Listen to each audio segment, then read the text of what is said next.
Gracias por estar con nosotros. Bienvenido, bienvenida a este programa que transmitimos por Teletica Expert TV y por Radio Actual, y que es un programa de la Unión Médica Nacional, Sindicato de Médicos de nuestro país. Tenemos ahora el gran anhelo de poder publicar un libro con 75 historias de vida de médicos, y también estamos preparando un libro con la historia y vida del doctor Guido Miranda. Muy bien. La doctora María del Rocío Sáenz Madrigal es la nueva presidenta ejecutiva de la Caja Costarricense del Seguro Social. Ella tiene una historia de vida muy linda, vamos a hablar de eso y un poco de lo que le toca ahora, pero sobre todo de su vida, de sus luchas, de sus anhelos, con la idea de que su entrevista también forme parte del libro. Doctora, bienvenida. Muchas gracias por la invitación y muy complacida de estar aquí y compartir algo de lo que somos como seres humanos. Me contó el doctor Jiménez Delgado que usted es hija de maestros, doña Emilce y don Manuel. Creo que así es. Así es. Mis dos papás fueron maestros allá en Puriscal por más de 30 y tantos años, entre los años, ¿qué podríamos decir? 50 y 70, ¿verdad? Más o menos. ¿Dónde creció usted? ¿Propiamente en el centro de Puriscal o en Yo soy comunidad? de un barrio que se llama el Barrio El Carmen, que queda a 100 metros de la plaza. Le llamaban Cantarranas en aquella época, pero es el Barrio El Carmen, muy cerca del centro. ¿Y ahí hizo la escuela y el colegio? Yo hice la escuela en la escuela Darío Flores, en el centro, donde mis papás también fueron maestros. Y hice el colegio más o menos hasta tercer año. En tercer año... En Puriscal. En Puriscal, sí. En tercer año hubo, me acuerdo, una huelga de estudiantes que nos manifestábamos en contra de una situación ahí interna.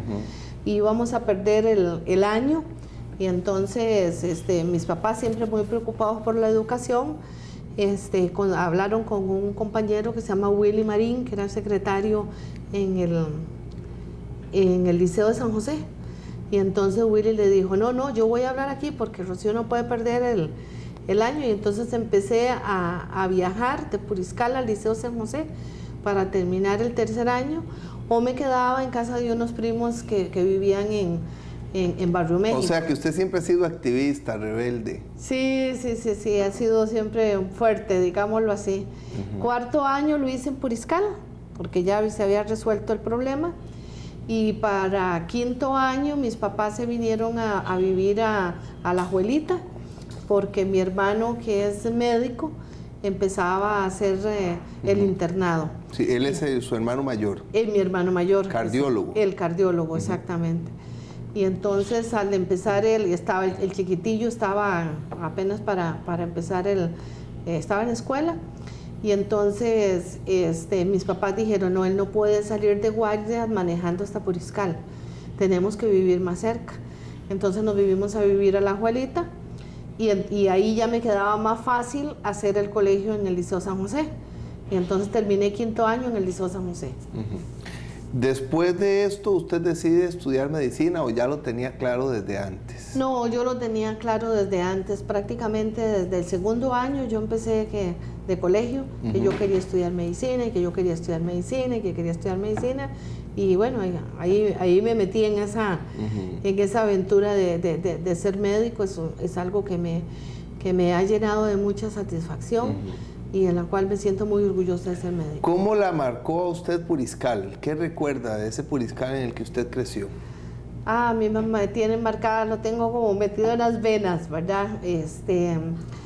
Recuerdo mucho de las cosas más lindas que puedo recordar de Puriscal es su geografía, a las montañas, el tema de la vida comunitaria, rural, esa afinidad de los amigos, los vecinos, que todo el mundo se conoce.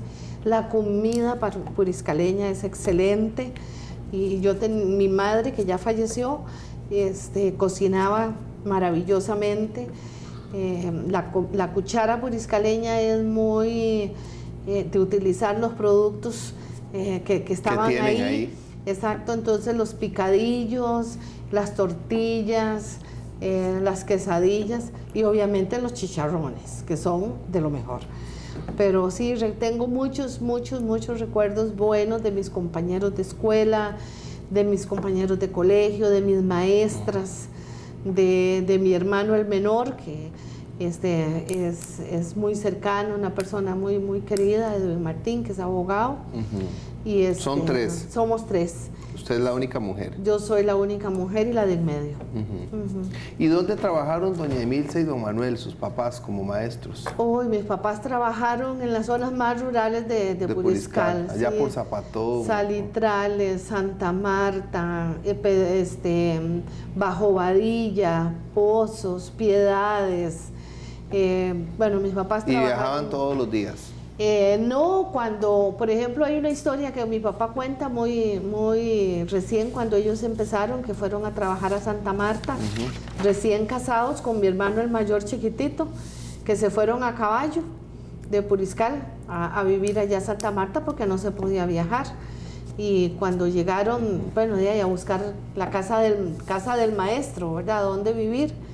Y ahí la gente del pueblo les dio creo que la escuela tenía algo para ellos y ellos vivieron ahí mucho tiempo. Entonces mi papá tenía que salir al centro a comprar la comida a Santiago y regresar a Salitrales.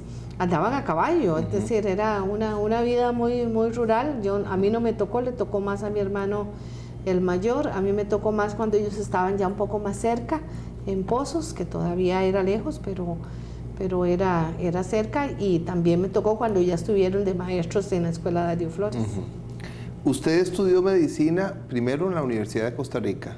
No, yo estudié medicina en la Universidad La Salle en México, Distrito Federal. Allá hice medicina. ¿Allá también se fue a estudiar su hermano? No, mi hermano, él estudió medicina en México, pero él estudió en la UNAM. Ajá. Él estudió en la UNAM y como nos llevamos 7 años de diferencia, cuando él iba a hacer el internado me decía, ¿y realmente quieres ser médico? Sí, yo quiero ser médico. Mira, medicina es una carrera muy dura, es muy difícil. ¿Vos querés ser médico? Sí, yo quiero ser médico. Y él se fue a hacer su servicio social después del internado ese que le decía. Y una vez que se fue, llamó a la casa como a la semana y le dice, mamá, ya encontré una universidad para mi hermana. Es una universidad muy buena, con excelentes profesores, es pequeña, nada más que hay que pagar y entonces cuesta como tanto. Y entonces ya ellos se pusieron de acuerdo a cómo hacerlo. Tanto mi hermano, el mayor, como yo, estudiamos afuera, pero nunca tuvimos beca, es decir, fue el sacrificio de nuestros papás. Entonces él estudió en la UNAM. En la UNAM. ¿Y usted? En La Salle. En La Salle. En La Salle. Que era una universidad lasallista como La Salle de aquí, es decir, de los hermanos de La Salle. De los hermanos de La Salle, con una universidad formación católica, una formación cristiana muy fuerte, con unos grandes profesores. ¿En México DF? En el Distrito Federal, sí. Empezamos en una zona que se llama Hipódromo Condesa y después se pasaron a la zona sur y ahora ahí está la universidad. ¿De cuál año a cuál año estuvo en México? 77-81. ¿Qué significó México? ¿Qué se encontró allá? Pasó de Puriscal a México. Bueno, imagínese usted qué semejante brinco. Un día de estos recordábamos precisamente la primera vez que yo vi la Avenida de la Reforma, después de estar acostumbrada a cruzar las calles de mi pueblo, ¿verdad? Como dicen. Solo me faltaba agarrarme de la mano y salir en carrera, ¿verdad? Porque en aquellas calles tan enormes, ¿verdad? De 6, 8, 10 vías, ¿verdad? Muy importante en México en la formación profesional y en la formación de vida, tengo que decirle, porque tuve la gran ventaja, la gran oportunidad de conocer una familia mexicana con la que viví prácticamente 4 años, de todos los años que estuve ahí, y fui prácticamente adoptada por ellos. Ellos eran ya una familia... ¿Estuvo 5 años? 5 años, ajá, sí. Ajá. Era una familia grande, casi todos casados, y yo llegué ahí a cuidar a estar con la viejita Y entonces también la chineaban a usted. Y me chineaban mucho, sí, me chineaban mucho, sí. ¿Qué pasó después? ¿Regresó al país? Bueno, ahí yo vine a hacer el internado a Costa Rica, hice el internado en los 4 hospitales nacionales y ahí conocí a muchos de mis grandes amigos médicos ahora. ¿Cómo a quiénes? Por ejemplo, recuerdo a la doctora Socorro Gross, que ahora está en la Organización Panamericana de la Salud. Conocí al doctor Jaime Ordóñez, que es ahora él es urólogo. Conocí a la doctora Grace Ruiz, que lamentablemente ya nos acompaña, al doctor Mario Rivera, al doctor Herrero, a Rolando Herrero. Ahí fuimos compañeros de guardias, ¿verdad? Y regresé a México y hice mi servicio social gracias al desempeño que había tenido como estudiante, a pesar de que era una universidad en la cual se pagaba, ¿verdad? La persona que tenía que ver con el servicio social me dijo, ¿dónde quieres irte? Y le digo, mira, no tengo ni idea. Me dice, usted tiene opción de irse donde usted quiera. Me dice, porque usted tiene unas notas que la acreditan. Y entonces tuve la gran suerte de estar en la casa de una señora que es tica, que ya falleció, doña Olga del Valle, de apellido Piñataro, ella. Y a la casa de doña Olga llegaban muchos artistas costarricenses. ¿Y dónde vivía ella exactamente? Ella vivía muy cerca de donde yo estaba, en la Hipódromo Condesa, en una calle que se llama Sombrerete. Y entonces... Y ahí conoció a Chabela o a Paco Zúñiga. Exacto, más bien a la gente del arte, a la gente de Paco Zúñiga. Y en ese momento no puedo recordar si fue don Paco o Amiguetti, no recuerdo en este momento, tengo una laguna ahí. Pero me acuerdo que me dijo, ¿a dónde te vas a ir? Al servicio social. Y le digo, ay, verá que me están recomendando Durango.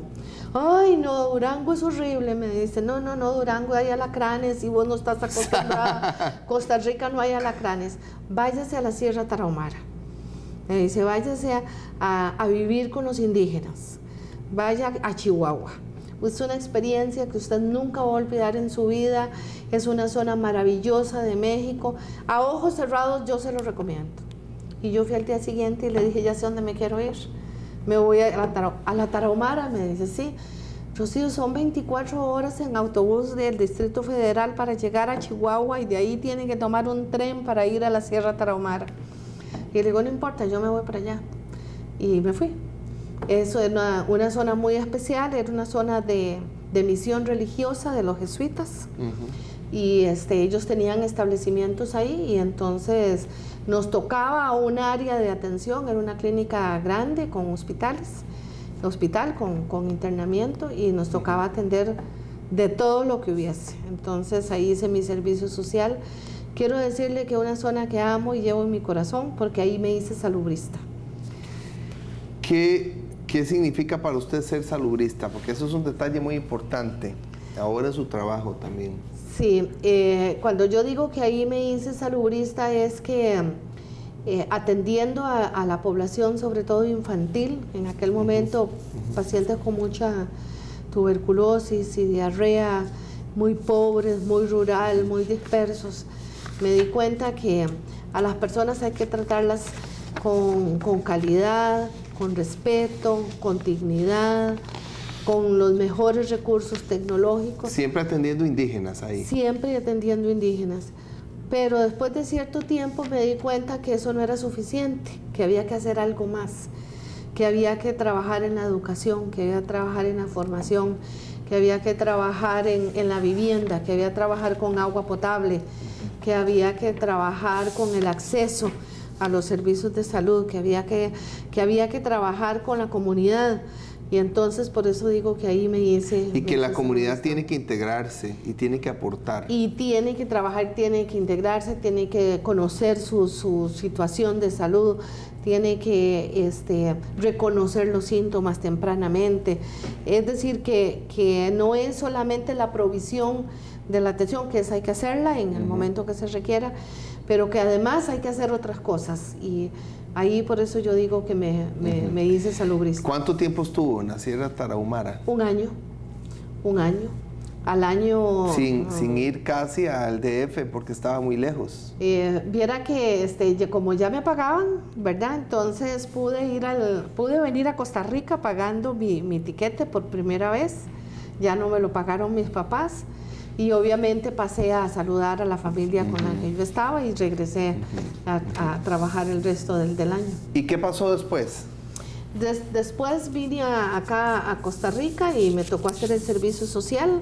Nuevamente, bueno, hacer los exámenes que exige la Universidad de Costa Rica para incorporación. Yo cumplí con todos los requisitos que se establecían en aquel momento y lo hice convencida de que eso había que hacerlo. Es decir, que esas eran las normas del país y había que hacerlo. Y hice primero hice el servicio social. ¿Dónde? En Nandayure, en Carmona. Ahí lejos de nuevo. Lejos de nuevo, me tocó la ficha creo como 98, entonces no había... Y la gente me decía, pero Rocío, es lejísimo. Se le digo, yo he estado más lejos, para mí era súper cerca, estaba de mi casa a 3 horas, ¿verdad? Ahí estuve un periodo y después la doctora Emilia León, que era una epidemióloga muy famosa, que es una epidemióloga muy famosa del Ministerio de Salud, que había conocido en algunos momentos porque me había acercado a ella antes de tener el permiso, ¿verdad? Porque había que entrar a la rifa. Entonces me dijo, ¿usted cree que usted me puede ayudar aquí en el Ministerio de Salud? Estamos haciendo algunas cosas de evaluación de vacunas y enfermedades crónicas. Y yo le digo, sí, pero estoy haciendo el servicio social. Bueno, entonces déjeme hablar con el ministro y a ver cómo hacemos. Y entonces yo necesito a alguien que tenga una visión de saludista, me decía ella. Y entonces ahí empecé en la carrera del Ministerio de Salud. ¿Usted empezó en el Ministerio de Salud, luego estudió una especialización o ya se quedó en el Ministerio de Salud trabajando permanentemente? Prácticamente yo trabajé permanentemente en el Ministerio de Salud. Soy médica de salud pública. Hice en algunos de los periodos, en algún momento me tocó ir a trabajar con el campamento de refugiados en la zona sur, en Buenos Aires de Punta Arenas. Se llamaba El Achote, el campamento. Teníamos 3.000 refugiados. Era una responsabilidad del Ministerio de Salud y ahí me tocó... Refugiados nicaragüenses. Nicaragüenses, sí. Ahí usted me contó cuando veníamos caminando para el set una experiencia con el doctor John Marín, que le enseñó a trabajar con las vacunas para tuberculosis. Tuberculosis y hacer la prueba del PPD para saber si la gente había sido expuesta a la tuberculosis o si habría que hacer la protección. Y ahí trabajé prácticamente 2 años y medio, si mal no recuerdo. Allá conocí a mi esposo. ¿En el sur? En el sur, en Buenos Aires de Punta Arenas. Él no tenía nada que estar haciendo en el campamento de refugiados. Él es un ingeniero forestal que trabajaba en las plantaciones de los Steinfurt. Pero él, en relación con el campamento, a veces ocupaban trabajadores y coordinaban con el campamento. Entonces, ahí se conocieron. Ahí lo conocí. ¿Hace cuántos años? De conocerlo, 27 años, de estar casadas 24. Usted siguió en el Ministerio de Salud y luego tuvo una experiencia muy interesante en el gobierno de don Abel Pacheco. Yo quiero preguntarle si usted conoció a don Abel en Puriscal o no. Sí. Él dice, no, si yo la conocí cuando era panzoncilla y lombricienta. y dice mi mamá, dígale que usted nunca tuvo lombrices. Sí, yo lo conocí, pero era muy pequeña, ¿verdad? Obviamente estaba muy pequeña. El que estuvo más cerca fue Manuel Eduardo, mi hermano, porque ya estaba más mayor, pero sí lo conocí. Y la figura del doctor Abel Pacheco es una figura muy importante en la historia puriscaleña. Sí, entrevisté para esta tarea del libro al doctor Pedro Saborío Cubillo, que está en Guapiles. Y él me dijo que él se hizo médico por el doctor Abel Pacheco. un hombre alto, flaco, con una ropa siempre blanca y siempre engomada. Engomada, sí, exactamente. Esa es la figura del doctor. Y para nosotros él está muy cercano, siempre, no solamente en esa época. ¿Qué significó la experiencia en la administración del doctor Abel Pacheco? Bueno, una experiencia de vida totalmente distinta, ¿verdad? Si bien yo había trabajado en el Ministerio de Salud, ser jerarca del Ministerio de Salud, de la salud pública, es un gran honor, una gran responsabilidad, y además con una personalidad tan especial como la del doctor Pacheco, fue muy importante. Creo que tratamos de hacer lo que siempre digo, el doctor Pacheco prometió honestidad y eso lo cumplimos. ¿Y qué dejó usted en el Ministerio de Salud? ¿Cuál fue su huella ahí?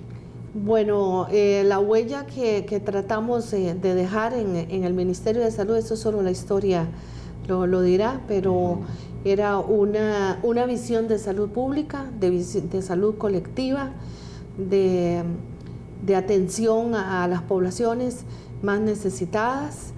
Trabajamos mucho lo que fue el plan de salud indígena, el análisis del sector salud, todo el tema de la seguridad alimentaria y nutricional.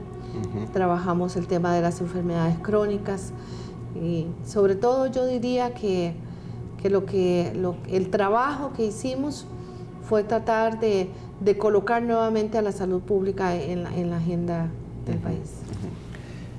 ¿Qué significa este nuevo reto como presidenta ejecutiva de la Caja Costarricense del Seguro Social? Bueno, este es un reto obviamente totalmente distinto, es otro momento en mi vida también. Yo salí del ministerio y estos años he estado en la academia, he estado tanto dando clases como haciendo investigación de salud pública. Y este reto lo que está planteando es que la población costarricense y sobre todo los asegurados y los pacientes están reclamando que volvamos los ojos hacia ellos, que ellos vuelvan a ser el centro de la atención, que hay que hacer todo lo que hay que hacer en una institución grande como la Caja, que hay que comprar medicamentos, que hay que tener equipamientos, que hay que hacer las guardias, pero la gente lo que está planteando es precisamente que la mirada de la institución y el quehacer institucional los vuelva a colocar a ellos en el centro. Y eso implica en el que tenemos que establecer y volver a que las necesidades y las inquietudes que tienen los pacientes sean lo más importante. Me llamó muchísimo la atención la reacción positiva de los médicos de la Unión Médica Nacional, que es el sindicato que patrocina estos espacios, y bueno, yo le sirvo de asesor de prensa, y ha habido un cambio radical con usted y una alegría colectiva aquí, una felicidad. Ellos se sienten que no han sido escuchados en los últimos años. ¿Cómo es su relación con los médicos y cuán importante es esa relación para la Caja? Bueno, obviamente la seguridad social por excelencia tiene en su esencia la prestación de los servicios de salud y los servicios médicos. El acto médico es donde se ejerce. Obviamente tenemos que reconocer y partir de que la seguridad social es la prestación precisamente de ese servicio, y en esa prestación del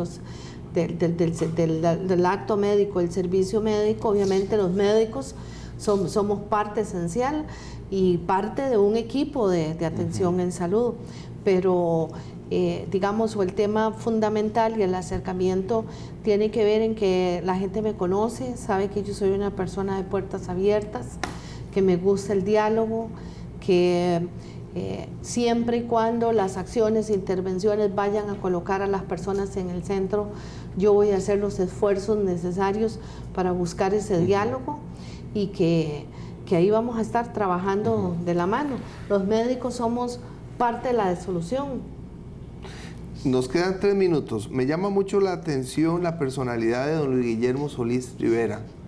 Lo he observado mucho, fui a hacerle una entrevista para el periódico Ojo en su casa, estaba lloviendo, él fue a recogerme con un paraguas a mi vehículo, caminó como 100 metros conmigo, le noto un carisma especial. ¿Cuán importante va a ser eso en todo su trabajo y en la gestión de este gobierno? Bueno, yo creo que don Luis Guillermo Solís, usted lo ha, digamos, dibujado muy bien. Él es una persona de puertas abiertas, muy cercano, que está solicitando transparencia, que está solicitando participación, que está solicitando y devolviéndole a la población esa confianza que le han depositado con ser una persona muy abierta. Y en ese sentido, eso va a ser, digamos, lo que va a marcar esta administración, de puertas abiertas, con un diálogo, con una conversación muy franca. Él es una persona muy franca también. Él quiere que se conozca el estado en el que están las instituciones y que a partir de ese conocimiento, a profundidad y a detalle, se plantean las acciones respectivas. Muy buena suerte, que Dios la bendiga, que Dios le dé mucha fortaleza, mucha suerte, mucha sabiduría, que le vaya muy bien. Muchas gracias y muy amable por esta entrevista. Muchas gracias. Gracias a la doctora María del Rocío Sáenz Madrigal, nueva presidenta ejecutiva de la Caja Costarricense del Seguro Social, al doctor Edwin Solano Alfaro, presidente de la Unión Médica Nacional, a la Junta Directiva de la Unión Médica Nacional que patrocina este espacio. En Teletica Expert TV también nos permiten sacarlo en Canal 13 y en Radio Actual. Gracias a don Alexander Azofeifa Monge, gerente de la Unión Médica Nacional, y a toda la Junta Directiva. Gracias a Fred Bolaños en las cámaras, a Diego Blanco en la producción de este espacio. Gracias a usted por acompañarnos, gracias por el honor de estar aquí. Muchas gracias. Gracias. Que esté muy bien.